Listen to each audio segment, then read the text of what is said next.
We're now joined by Zach Gelb, CBS Sports. On your way to the Poconos, how long of a drive is that for you, Zach? It should be about an hour and 45 minutes. My office is about, 1,000 feet from the Holland Tunnel. And in New York City traffic, it will take about 30 minutes just to get out of the Holland. So, okay, wonderful. Okay. Well, I hope you like tunnels. Yeah. We went through one yesterday just in the airport at Las Vegas. It was just nice because the heat, the sun was not on us for about a minute. But, Zach, your thoughts with college football, the newness of what the Big Ten has, what the SEC has, obviously what the Big 12 and ACC have. Your thoughts about how all this is a year, yet another year of so many new things and realignment as a major factor? Yeah, so first off, I hate going to a 12-team college football playoff, but with all the uncertainty, even though I hate going to 12, it feels like it's the perfect landing spot for them to actually move it to 12 teams this year. But it feels like it's the haves and the have-nots. And if you're in the SEC and if you're in the Big Ten, right, you feel like you're in, the conferences that everyone's trying to be a part of. I don't know what the future of the ACC is going to look like. The Big 12 is a good, gritty conference, but I don't know if there's any great teams in it. And the Pac-12 is now down to 2 teams. So I think there's going to be a lot more changes. But what I keep on going back to is the Big Ten and the SEC. I don't think they're looking to add that many more schools. So I don't think they're going to be as that selective as what they think people believe are. And maybe this eventually goes one day into just one big super conference where it's, the 65, 70 best brands in college football, and then everybody else is playing at a different playing field. Zach, Deion Sanders, year 2 at Colorado. What are your thoughts on what they will be able to do? He's very confident, used the word dominate. He's already calling out people saying that they underrank, they remove stars from his recruits when they commit to Colorado. What do you make of year 2? Bowl game is a success. Bowl eligibility is a success. I know their win total is 5.5, so it's right there. But I would be surprised if they're bowl eligible. I think this is a 5-win team. I said on my show earlier today, Colorado with Coach Prime, who I'm rooting for. I like Deion Sanders. I like Shedeur Sanders. I love Travis Hunter. They right now are the shiny car in the driveway. Like, you look at it, it's like, oh, great, that's a wonderful car when you're 3-4 houses away, and then you get into the driveway, and 2 tires are missing, and there's a half a tank of gas, and there's like a windshield that's cracked.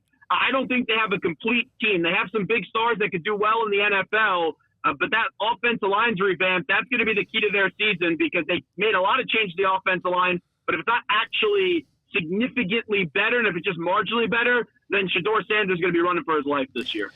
And one of the things, Zach, that was funny to kind of hear yesterday was Deion talking about the scheduling as far as ND State, North Dakota State being their first game, and what a challenge. He was joking about Rick George, his AD, setting that game up, and how much trouble they could have in that opening week. But in week number 2, it's Nebraska in Lincoln. We know you because, well, Matt Rhule was a mutual connection. Yeah. You covered him at Temple. We then covered him at Baylor, and we got to know each other through all of that transition. How do you feel about Matt Rhule heading into his second year with the Cornhuskers?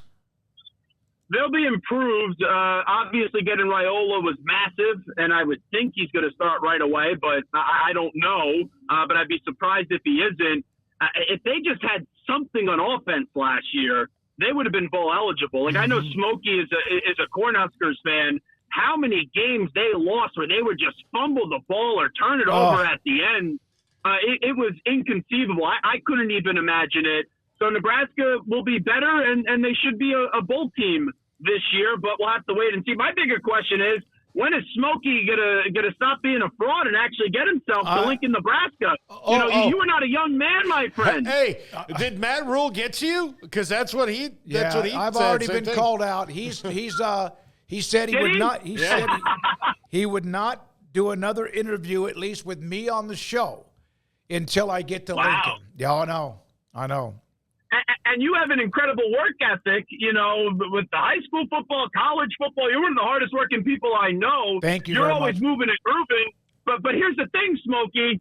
You could take a weekend off. You could hand the obligations to people else and actually go enjoy yourself and do something for yourself once in your life. Are you listening to Paul? Are you Thank listening? you, Zach. Hey, Thank you, Zach. Thank you. Hey, it's a monthly conversation we have here. Yeah, I know. About the. By the way, I'm taking tomorrow off right now. Good Zach, job. About time. yeah, but one more thing on that, and we mentioned Rhule a lot because of the fact he was at Nebraska. You're right. If they would have had a quarterback that could walk and chew gum and not turn it over more than once a game, they probably win 7 or 8 games last year. That's how just gut-wrenching it's been to be a Nebraska fan, really, for the last 5 to 7 years.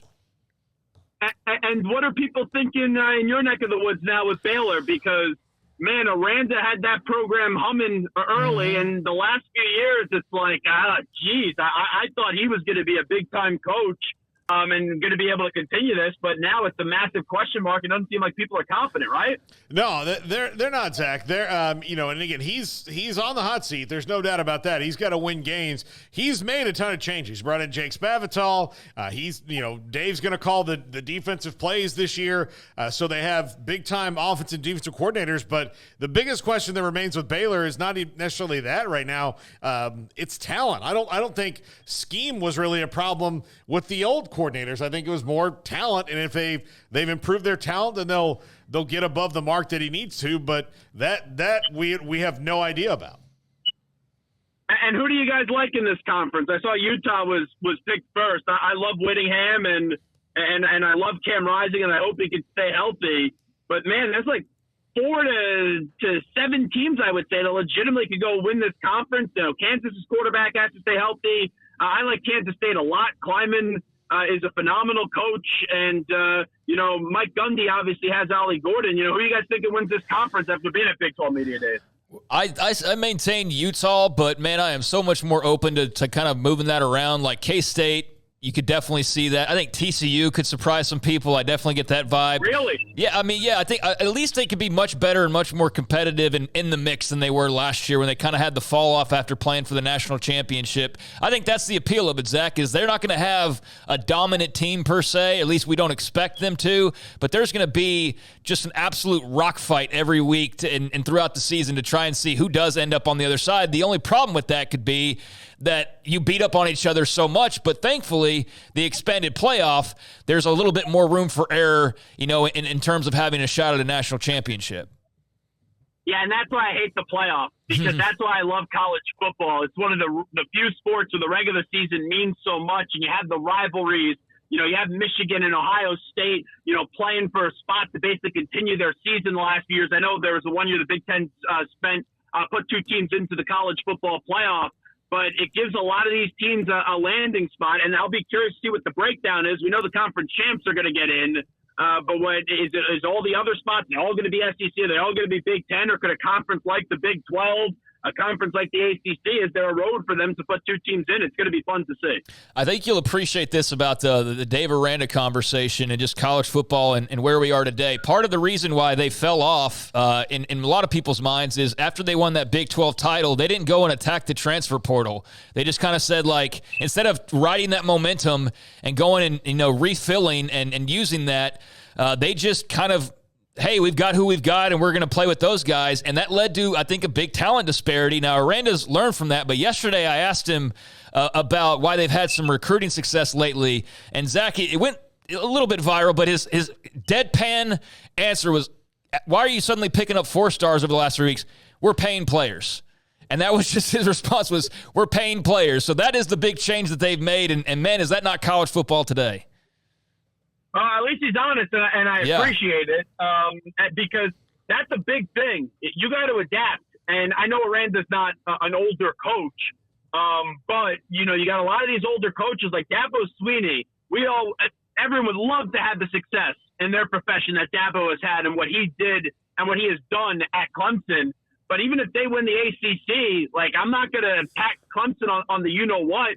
Like, we expect Dabo to be a national championship contending coach.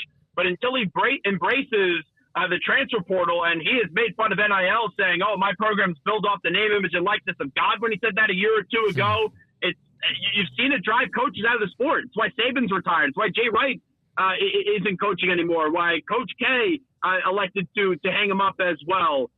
It has driven coaches out of the sport. When you're an older coach, I could get it, but for these coaches that still have a lot of years left, you got to adapt or you got to get out.